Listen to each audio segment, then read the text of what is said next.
May we, got it. Yeah. May we all be seeking reconciliation and fair settlement so that our First Nations brothers and sisters have the right to govern themselves with a sufficient economic base to do so in a good way. It continues to disturb me to know that the homeless people in our streets are most often Indigenous, war vets, or people with mental illnesses, or sometimes all of the above. May we all work for change.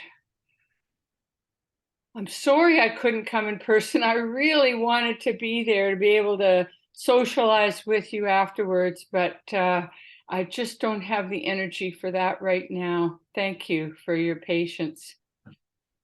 So you want to go on a trip in your new electric vehicle. I'm asked to speak because I've seen firsthand what is happening out there as of last summer, but I have to give you a bit of a caution. My view is limited. The world is changing so fast. So take what I say with a grain of salt and take time to look for yourself to see what is out there. I will try to make your search a little easier. There's no question planning is a big part of driving with an EV at this stage of the game. So I'm going to start with the different stages. And the first stage is before you leave home, like the couple of months before you're going to leave on your trip. I would start looking around and seeing what was going on out there and what I was going to have to respond to. So you start with where are you going, like all planning of trips.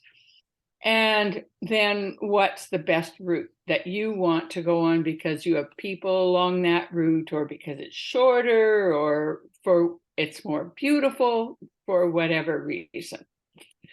So then you start to look at that route more closely.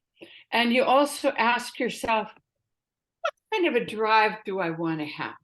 Like Ron and I were in our mid 70s, and we don't like to drive more than 6, absolute maximum 8 hours in a day. And when you're driving an electric vehicle, you have to take time to charge. So you have to factor that into your 6 to 8 hours a day. Plus, you have the limit of the range on your vehicle, which could be anywhere from 200 to maybe 500 kilometers these days if you've got a new car. How long do you want to take to get to your destination? Are you one of those people that wants to get in the car in Nanaimo and be in Eagle Lake in 3 days?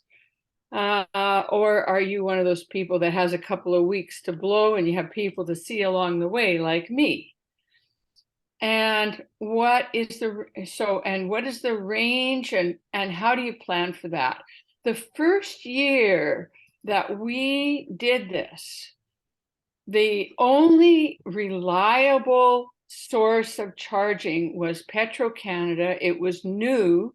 I was still looking on the apps in February to see if, for example, Petro-Canada had their charger in Hope up yet, or if there was any Petro-Canada charger between Hope and not Kamloops. I was thinking on the number 1 highway because I have to go to Lillooet. So between Hope and Lillooet, that kind of thing.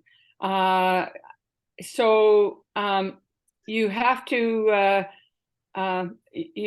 to look at all those factors and start studying the road to see what will work.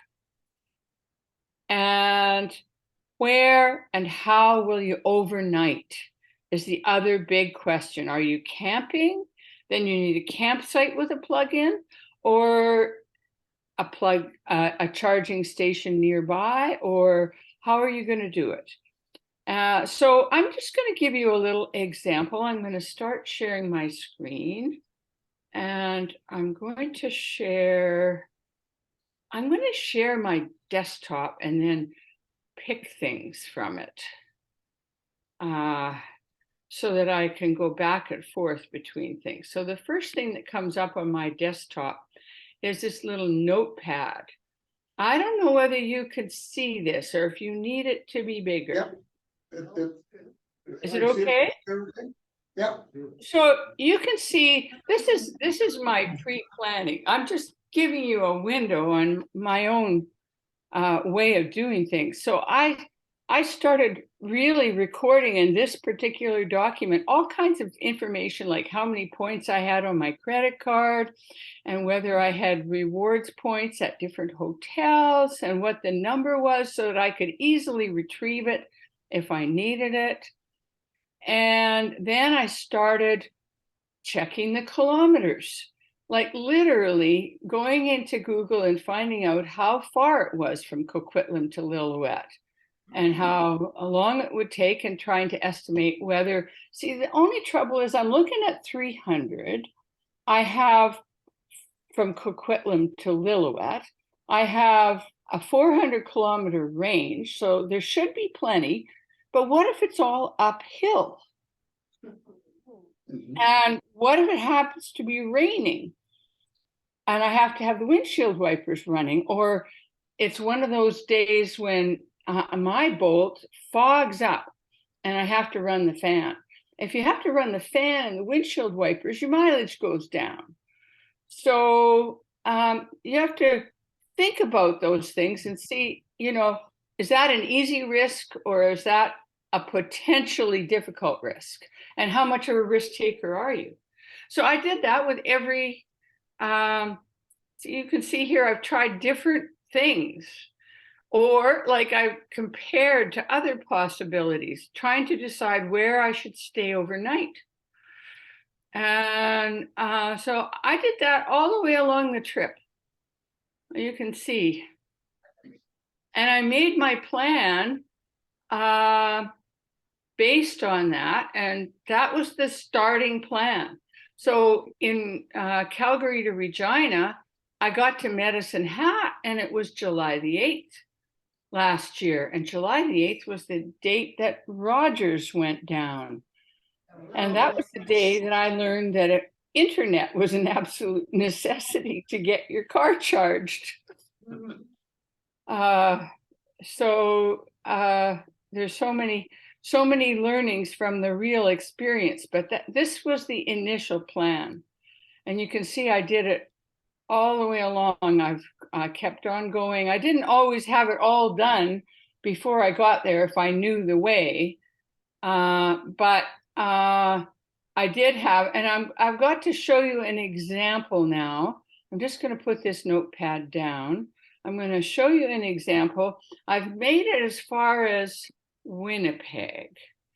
And now I decided I wanted to be able to take the Yellowhead. I hadn't taken the Yellowhead yet. So let's just take a look at what we've got here. This is the PlugShare app, the one that I'm always recommending to everybody. I'm going to, hang on here, where are you? There we are. So why did I stay in Portage la Prairie overnight? I was driving from somewhere to Winnipeg, and here's this green one is a hotel. And so I booked into this hotel because it had a level 2 charger. I could have gone to the Co-op food store and got a high-speed charger. And look, there's another one at the Canadian Tire, but it is under repair. And the Petro-Can at the corner where I turn off to the Yellowhead is also under repair, and it seems to have been for a long time because they've actually taken the time to gray it out like it's not even functioning anymore. And it's still that way, even though I'm told that Petro-Canada is supposed to be getting their act together. And this one is just the town of Portage la Prairie. Okay, so here I am, and I'm trying to decide if I can make it on the Yellowhead. So I'm going to go out again and take a longer peek. because the yellowhead goes along here and it goes through. Now I'm not seeing any chargers at all until I get to Neepawa. And at Neepawa, I have a charger. And if I go in and look at it, let's see what it tells me. It's at the Boston Pizza. It's 16 kilowatt hour. That's about as slow a fast charger as you're going to find. And it's pretty darn close to Portage La Prairie. So you probably haven't gone below 80% on your car yet. And what else do they want to tell me about it? It's CCS, which is the kind of plug I need, and it's available. Now let's find out a little more. Jason recently charged on January 14th, 2023, and he got a charge. He was driving a Bolt. Monkey Honker did not get a charge on January 13th. He couldn't get it started. Jonathan, however, got it started, no problem. And Polestar got it started, but then Polestar had another time, he used the level 2. He gave up on the high speed and used the level 2. So you have a pretty good picture of what that charger is, how fast it will charge you, where it can be found, and whether or not it's working. And you have to check all of those things to see that. Okay, all right, so now, here we go. We're gonna go a little further along the Yellowhead. So I haven't got a charge at Neepawa. I haven't decided to stop there. Oh, they've got a nice level 2 at Sandy Lake. You can see Saskatchewan is not just, especially along the Yellowhead, especially in this part of the Yellowhead, is not rich in chargers. So we just keep flowing along. And oh my goodness, there are 2 level 2 chargers in Yorkton, but no high speed. So I can't stop in Yorkton and charge and move on to Saskatoon the same day, which I would have time to do in a normal drive. I just fill it up with gas and away I'd go. But I can't do that. I have to, if I need a charge by Yorkton, then I have to stop overnight. It's as simple as that. So this one is at the Peavey Mart. I'm gonna go in here a little bit bigger and spread those 2 apart a little so that I can see what the other one is. The other one is at Ford. So I don't even have a hotel charger in Yorkton to stay overnight. That means I did phone the Peavey Mart, actually. I got a hold of them. They said, oh yeah, it's free and you just have to plug in and you can do it at night. And so you could drive in here and plug in overnight and walk to your hotel. And when I look for the hotels, there are some hotels within walking distance of that Peavey Mart. So if I needed to do that, I could do it. But you can see that I'm not going to get to Saskatoon without a charge. Oh, maybe Wynyard. Oh, there's a high-speed charger at Wynyard. The co-op's got one in. That's new since the last time I looked. I don't know if I could have made it to Wynyard. You get the point, right? I don't have to go any further with this one. I'm trying to drag my way all the way to Saskatoon, which is what I often did, right? And here in Saskatoon, in the first year we went, there was nothing. Now there's about 4 high-speed chargers. There's one at the Canadian Tire. There's one at the Volkswagen. There's one at the Jaguar Land Rover and one at the Smart Center. And there's one under repair at the Shell, or it's coming soon. It's new. So it's better. That's all you can say. It's better. You could go to Saskatoon now, and you can get a stop in Wynyard. So maybe we could make it. That's always a possibility. So I'm going to just stop sharing for a second and get into my Word document. Here, where are you? There you are. Hiding. Okay. So that's what I would do to establish whether I could take that route. I didn't decide to go out on that route. I came back on that route. And I ended up going through Regina. I did not end up taking the Yellowhead at that location. It wasn't good enough. So that's the next question, if you plan to book hotels. So, okay. Here's some different. I think maybe I don't, because I just showed you that in Portage la Prairie. I won't show you that again in Sudbury. But you have to take a look at the hotel and what type of charger it has. And it's hard to see. Maybe I will share the screen in Sudbury, because that's quite interesting, actually, because there's a lot of chargers in Sudbury. So I'm going to put Sudbury into my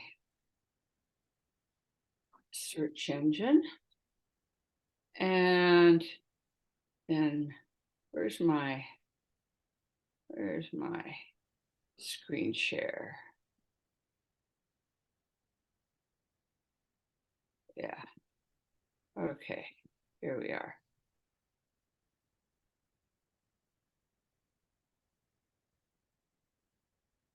All right, can you see Sudbury?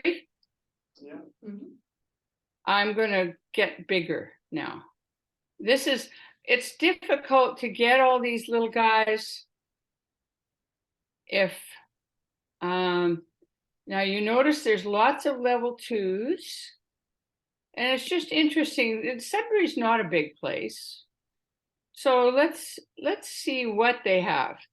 So this is the Science Center.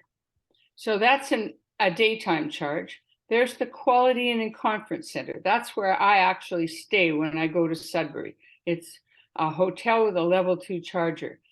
The Subaru has a high speed, and the Hyundai has a level 2. And all of these car dealerships will let you charge there if you ask them. If you're desperate and you need a charge, I don't often go to them, but you can see most of the chargers are at the dealerships.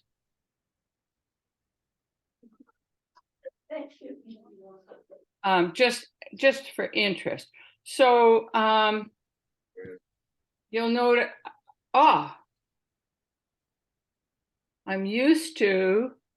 I'm expecting to find along the, it's going to be here, and I have to get bigger to find it. If you can see, there's a little orange behind that, and I think that's where you have to learn to make this app work for you. Can you see the little orange guy? Mm-hmm. I'm trying to pull it out because it may not be the same place. I keep getting bigger until I can touch it.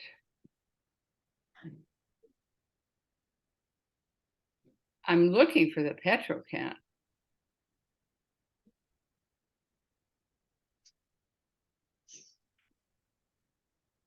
Maybe the Southside Chevrolet has both,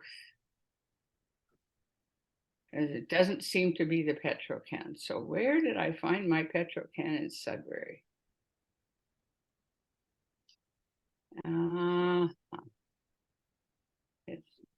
It's hiding. All right, I'm gonna see if I can. Yeah, all right.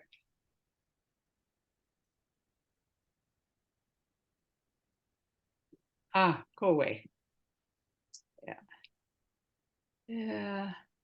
So what Ah, was it? there it is. There it is. So there is a Petro-Can in Sudbury. The first time we went there, the charger in the hotel wasn't working. We ended up having to stop. And so that's a backup. If you stay in a hotel, or a hotel can be a backup, but having a backup, having some redundancy, that's valuable in this area. Okay, what else did I want to do here? I'm going to put this down for a second and pull up my script, see what else I wanted to talk about. No, not that. There it is. Okay. All right. So there's quite a few places in the trip across Canada where you better have a reservation if you're planning to stay overnight. The number of times we've gotten into trouble because we weren't planning to stay overnight, and then we suddenly found ourselves needing to, and it was not possible to get a reservation or even to get into a hotel, was quite a few. So just to give you an example, through the Revelstoke Golden area in BC is one of those areas that's almost always booked up, and you're better off if you make the reservation the day before or even 2 days before, if you can do it, which means you have to be planning. In the road from Thunder Bay to Kenora, or from Kenora to Thunder Bay, which is usually the way we're going, that's another area. We got caught. We were driving from up over the Lake Superior. We got a charge in Thunder Bay, and we wanted to keep going and drive to Dryden. That was our goal. And we could not get, we thought we'd start looking for a hotel in Ignace, and even the place before that, and then we looked in Dryden, and then we looked the next place along, and we looked in Kenora, and we ended up that night driving in terrible weather at midnight to Winnipeg. We're just damn lucky. We stopped in Kenora for a charge and kept on going because we couldn't get a hotel. So that was a very long day for us. Over Lake Superior, these are tiny little places. White River, Blind River, many tiny little places, but they sell out. Absolutely. If you are driving in and expecting to get a hotel at 4 o'clock in the afternoon or 5 o'clock in the afternoon, it isn't going to happen. So you need to know that. And okay, so my next theme is en route and the limitations of my view. I'm driving a Chevy Bolt. It takes me about an hour to charge. Sometimes I take an hour and 10. Sometimes I take 30 or 40, depending on how much I have in the bank when I stop there. If you drive a Tesla, you have a much better, much more frequent, and much more reliable network of chargers than if you don't. And on top of that, the Tesla drivers now all have a gadget that allows them to charge at our chargers. So that means that they can charge anywhere.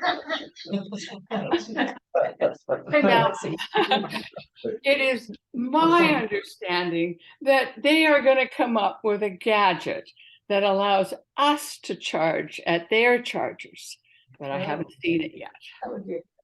There is one available for level 2, what they call a destination charger. It converts from theirs to the 1772 that we would need. So if you got a hotel that had a Tesla charger and you had one of those, you could use it. Yes. But if you were stopping at a Petro-Can and all they had was a Tesla charger, you wouldn't be able to use it. Correct. Okay.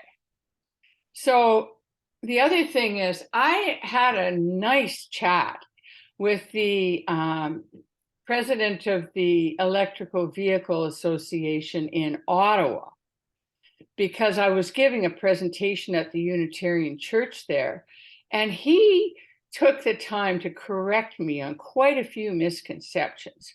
So for one thing, he said, he didn't need to, he had both Teslas and non-Teslas. He didn't need to take an hour to charge. Some of the cars can charge quite a bit faster.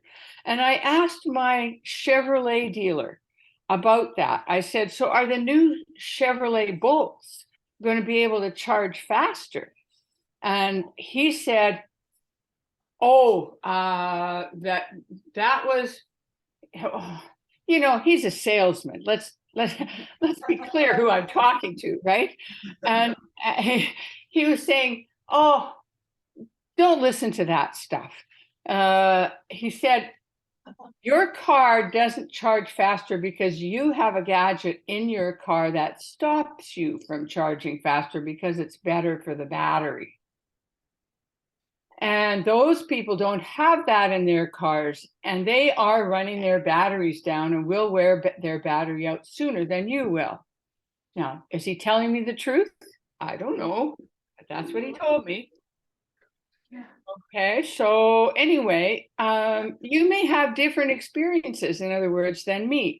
And the other thing is, this fellow told me that there's so much change happening in Ontario, it's unbelievable, that they're putting in IV chargers. Those are the provincial, that's the equivalent of BC Hydro, except it's kind of funded by the government of Ontario and sometimes the government of Canada, but it's not,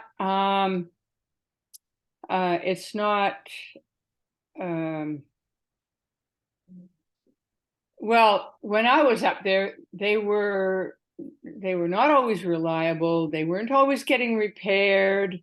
And this is my experience this year, but apparently they really are getting serious. And I said in my blog that you couldn't get a charge in an en route. I'm told that you can now get a charge in all of them. They've been working like crazy this year to put them in. So they have figured it out. And the reason why that's important, you know what I mean by an en route, one of these highway service stops? Yeah. The reason why that's important is when you're going to a big city, you don't need to be driving through that big city looking for a Canadian Tire or some other place that's got a charger. Sometimes in Toronto, I would have to drive for an hour to find a charger that was the closest one to where I was staying. So what you want in Toronto is to charge before you get inside the city, at a very convenient location where you don't have to do any traveling. And then you'll probably have enough charge to do all your business while you're going to be in Toronto and get a charge again when you leave. It's just so much easier. So I really thought it was important that those guys have chargers, and apparently they decided to agree. Petro-Canada is supposed to be going through a major overhaul. So all my experiences with Petro-Canada, we found the PlugShare community thought 60% of them were down last summer. Wow. Thank God that a few others were up and running, from Ivy and Canadian Tire and Flow. There was some competition to fill in the gap. But it was still devastating to see Petro-Canada giving us such bad service. And one of those symptoms of their bad service is if you try to phone them, you're number 5 on the phone list to get somebody to talk to about an EV charger, and then you may have to wait quite a while. So they have no real service dedication, at least they had none. But apparently they have figured that out and they are replacing the old machines with better ones that don't break so often. And they are expanding their network and they're adding more routes. So we should be able to expect better things from Petro-Can this summer. Don't discount them because of my blog. They were always so easy, and I could pay with a tap, or I could pay with their app, and it was easy. Oh, that's another stop in my talk. Review the plan for the next day. Check your first plan charge. Okay, so you're there, you're on the road. This is en route. And you have a plan. You're going to stop here for a mid-time charge, and you're going to stop here for another mid-time charge, and then you're going to stay overnight in this hotel, as an example. You got to just go and check those things with your PlugShare and look and see if they're working. So you remember I showed you how to check, how to look and scroll down and read all the comments of all the people that have used it. And by the way, that means you're part of the PlugShare community. So when you make a charge, you record on the PlugShare that you got a charge or you didn't get a charge, so other people will know if it's working or not. It's like, this is a co-op, this PlugShare thing. We're all in it together.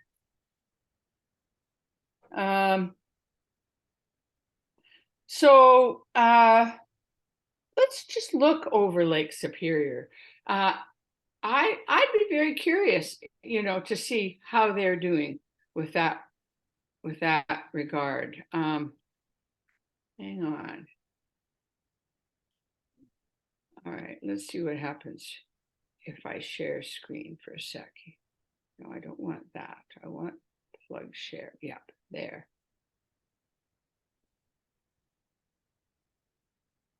Okay, we'll do the desktop. That'll work. Okay, so I want to pick Thunder Bay.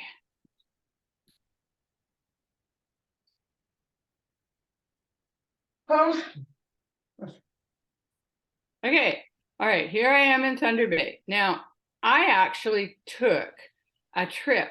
I charged up in Thunder Bay at the Petro-Can. I find it very convenient, and it has always worked. And then the next stop, I gotta make this a bit smaller, make it a bit easier, is Nipigon.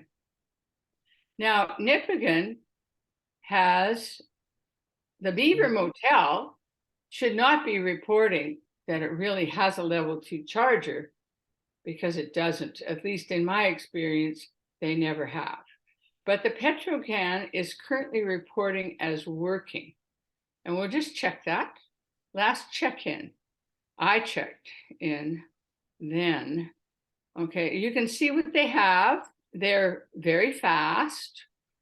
They have 2 stations. They're both available. And all these people successfully charged, and this is the speed. They actually tell you how fast a charge they got. They always accuse Petro-Canada of slowing down the charge because you pay by the minute, and they wanted you to stay more minutes. Okay. So that one worked that time, but I have to tell you, the time I went by it, yes, it worked. And then on the way home, it wasn't working. So if I had been counting on it and I hadn't checked and I didn't have enough to get to Thunder Bay, I'd be in a trouble. And the other thing is, when you go the Canadian route, you have to decide, are you going to Terrace Bay and Wawa and all those places through the beautiful scenic route, or are you taking the truck route? And look at all the chargers on the truck route. Okay, Long Lac has a high-speed charger and it's at an Esso. That's nice to know. Yeah. Let's see if anybody else does. You know, this is where you're route checking, you know, when you're making that decision, which way are you going? The next one is Hearst, Hearst, oh, caption. and it's at a Super 8. So that's interesting. It's probably an Ivy. I'm going to check and see, because if it's at a hotel or a pizza place or something like that, it's an Ivy, right? Ivy is transitioning to a new app. I'm going to talk to you about that in a minute. Okay. So you get after a while, you can see. Okay, so maybe there's, oh, the one in Campus Casing is coming soon. This bolt here doesn't, it's under repair or it's in installation. And the Buick has one, but you notice there are no hotels in here that have a level 2 charger. This is one of the big oversights. Oh, but the Westway Motel has a level 2. So if you can get to Cochrane, you can stop overnight and get a full charge. Yep. I think I've made my point. Okay, we're back here. We're in the lower route? No. Okay, I'm going back to Thunder Bay for a second.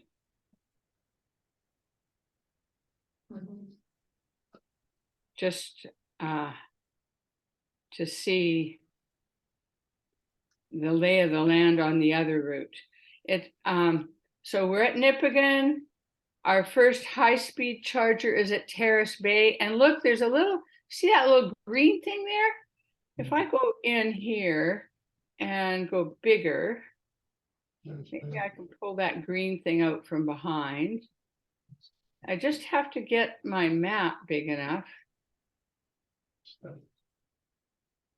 Where am I? There I am. Okay, you can see the green thing coming out. This was important to me because all of a sudden I thought, ooh, there's a level 2 and it's at the Red Dog Inn. If I want to stay overnight in Terrace Bay, I can stay at the Red Dog Inn. This is a treat to be able to stop and not have to just limit your charge to 80%, because you get a full charge to start your day. That means you can go further on your first run. And then we keep going. Oh, I have to get it smaller again. It takes too long. There we are. Okay. You can see there's not a lot of redundancy here. Okay. Marathon is a Petrocan. I'd be very interested to see if that's working. It's off the road quite a bit. And it has not been working. It says partial repair. What the hell does that mean?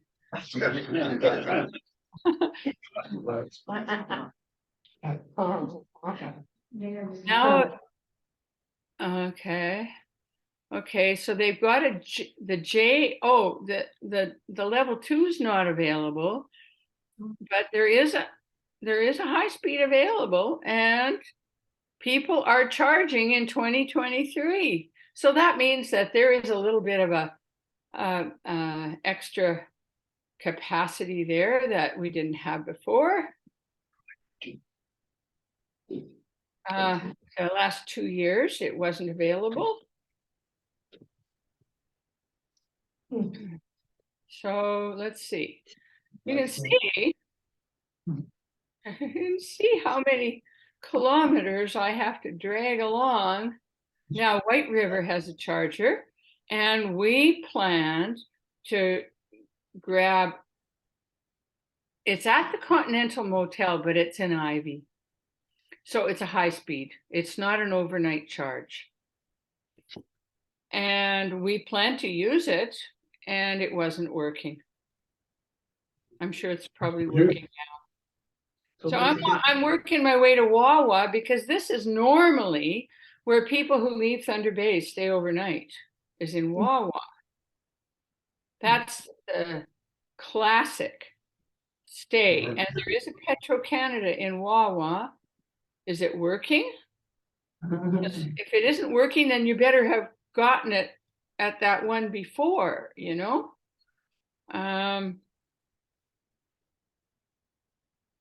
It says they're available and people are checking in 2023 that it's working.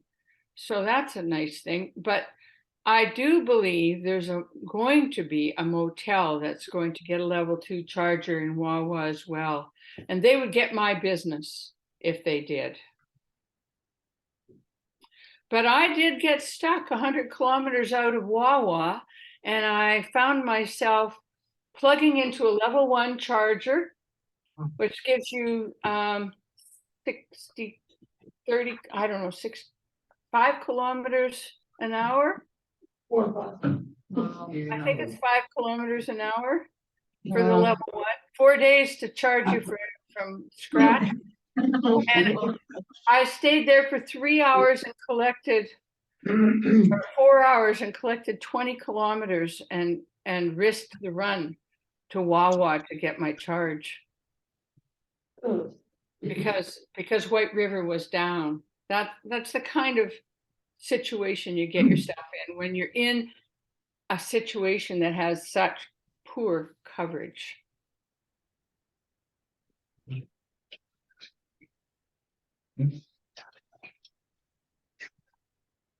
Okay, where do we go from here? So Francis, if we can wind up in a few minutes, so because Yeah. I think a lot of questions are going to come up here. Yeah, yeah. So the only other thing I wanted to say was, okay, you really do have to factor in the weather, the wind. There was one day when we left Saskatoon, we took the Yellowhead to Edmonton. We were going uphill all the way. We had a terrible headwind. We got really bad. We went right down to like 250 kilometer range. But fortunately, there were plenty of charging stations along the way. So if we needed to stop, we could. And the other one was, of course, in addition to the internet, you need power. And power outages are another reason why you suddenly will be stopped flat where you are. And what we found was with the wildfires in Banff this summer, we were going to go from Edmonton to Jasper to Prince George. We were going to take that route. And we wanted to stop and get a charge around Jasper. And the Jasper was had a power outage that was going to last for 3 weeks. So we just had to change our plan and go to Calgary. Familiar route. So that's it. I think, I will close with this. When Ron and I first started out, we started out with the idea that we were going to run into problems and we were going to run into frustrations. And this was an adventure. This was going to be fun. We weren't going to let it get to us. And the first year, we maneuvered our situations without getting too upset about it. But last year, with the internet outage that then affected 3 other stops that we had, with the floods in Kenora, with the wildfires in Banff, I was running out of patience. You do need to really choose your attitude in this environment if you're going to go places where there aren't that many chargers. So hopefully it'll be a lot better this year. I wish you all every good journey, and I thought it was well worth it to do it. Although every once in a while when I wondered if I was going to sleep in my car, I was not a happy camper. I don't have a very good car for sleeping in. Yeah. I see somebody in the chat. Thank you, Francis. Thank you. Yeah. Yeah, all right. Got it. So now, Thank you. now, are there questions? Yes. Work our way around? Yeah. And when you stop at a hotel and there's three of you waiting to charge, who gets to charge and who gets to go to bed? Right. Okay, so that's where your backup high-speed charger somewhere near the hotel is important. You know, you can't count on them anymore. This will be more and more true until everybody starts putting in the infrastructure that we need. And the hotels are, as far as I can see, the furthest behind. I really like to see us organize the EV associations across Canada to have a serious discussion with the hotel association and get them to pick a charger that everybody can get and start putting them in. And there's no excuse for these rich hotels. When To you be reserved. ignorant. Did you say, I'd like to reserve your charger also, or were you told no? You can't do We would like them to get that sophisticated. They're not there yet. that? They said. no. It's first come, first served. So if you really want to have the overnight charge, try and arrive by 4 o'clock. So far, I've never missed it. Because many people are not staying in hotels. They're a lot of the people who are using the charging stations are local. And the hotels don't have that much business yet. They're not being driven by demand. So you might get lucky this year. Another question here? Yeah, when planning the trip, what's the net amount of mileage which you subtract off of the range of your car to safely get somewhere? So if you hit bad weather, uphill, headwind, etc., was there a number you had that you used? You know, with a 400-kilometer range and often getting 5, I think I should fess up. I know the most efficient speed to drive my car is somewhere around 90 kilometers an hour. So even when the speed limit is 100, I may be driving 90 to get that efficiency. There are even times when I can drive 100 and get that efficiency, but as soon as I'm driving 110 or 120, I'm not getting that efficiency. So that's the other factor. You have to think about how you're going to drive. And so I would tend to give myself, well, to get another 100 kilometers, actually, I cut it close so many times that I would take the risk if I had 130. 120 even. When I went from White River to Wawa, I had 120 when I left. So you say 300, you look for 300 and then punch. Yeah, I normally I charge at 300 or 320 kilometers. Yeah, and in the summer, really, the Bolt is a wonderful car, and it gets more than its stated range. It's only when we got a little surprised when we drove from Calgary to Regina. We found out that even though it was totally flat the whole way, it was actually uphill, a gradual incline, and we didn't get the same mileage. Yeah. But we weren't trying to, because the stops were every 230 or 250 kilometers. We didn't really have a lot of choice about that. So we had plenty. We could have run any number of systems and still made those targets. Thank you. Very good.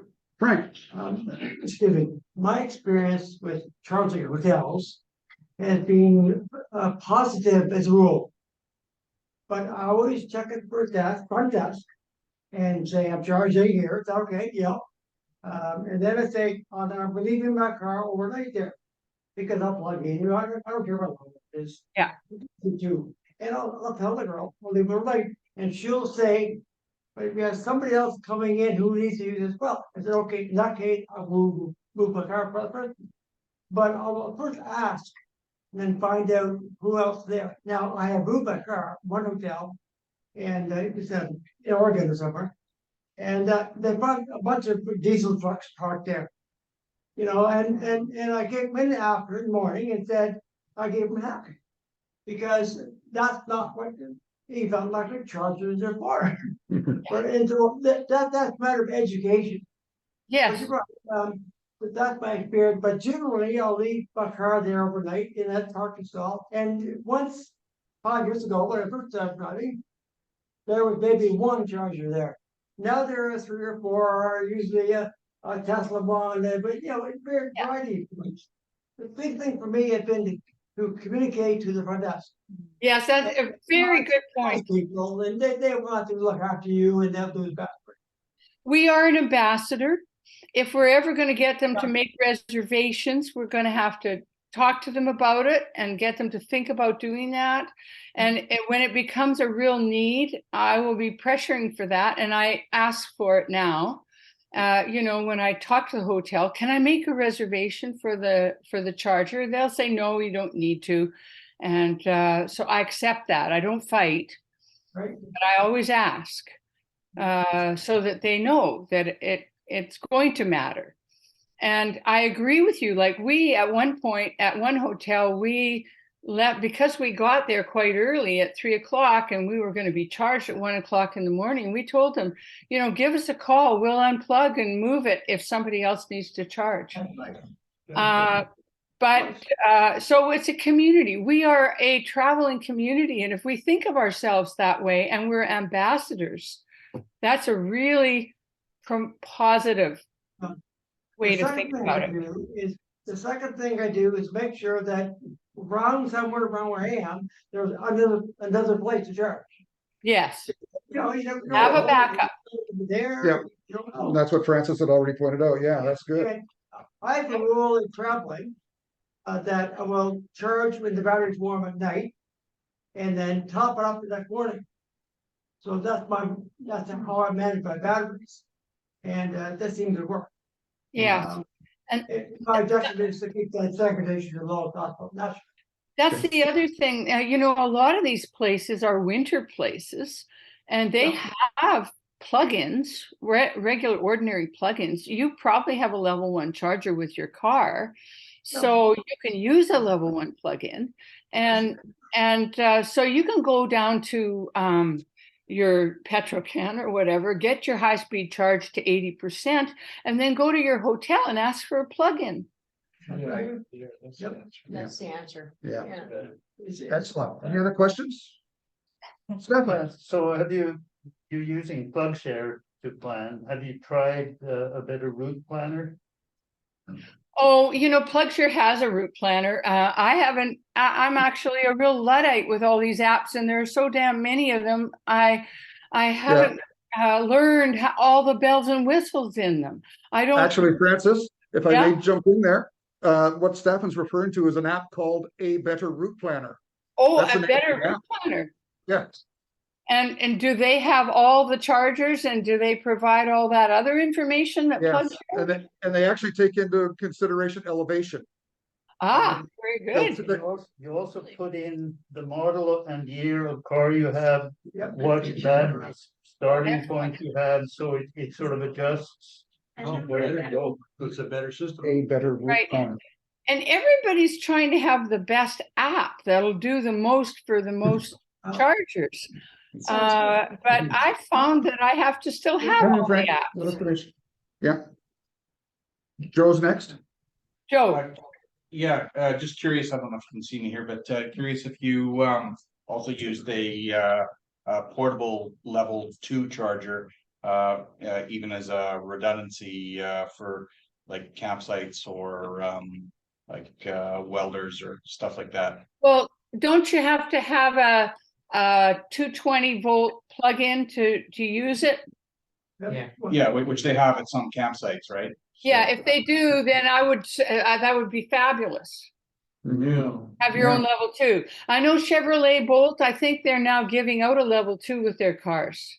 Did you get a level 2 with your new car, Beth? Well, I have a Nissan. Yeah, did you get a battery charger with your car? Yeah, A 110, not a not a. well, I have a charger in my garage, right? Yeah. And it Right. was like that one. But the Good portable luck. one, Yeah, I have the garage I can plug in elsewhere. That what you're talking about? Yeah, there's portable versions of level two charger. Yeah. It's actually, you Yeah. can take it with you when you change houses. Mhm. Yeah, I mean, I'm not talking about one that would be hardwired into your home, I'm talking one that would be. Like a dryer plug. Plugged into, like a dryer plug. Yeah. Which is very. Frank, Campgrounds do two types. Yeah, A TD30 outlet, which is a 30 amp or Yeah. something outlet. And a 1450, which is the 220 higher wattage, high amperage. So you need two different plugs, which is fine. And the adapters are relatively inexpensive to order and buy, and don't go to Home Depot, buy RV stuff, your electric car stuff. Mhm. Yeah, They each is up, but any more questions? Anyone else with questions? But that's what it is.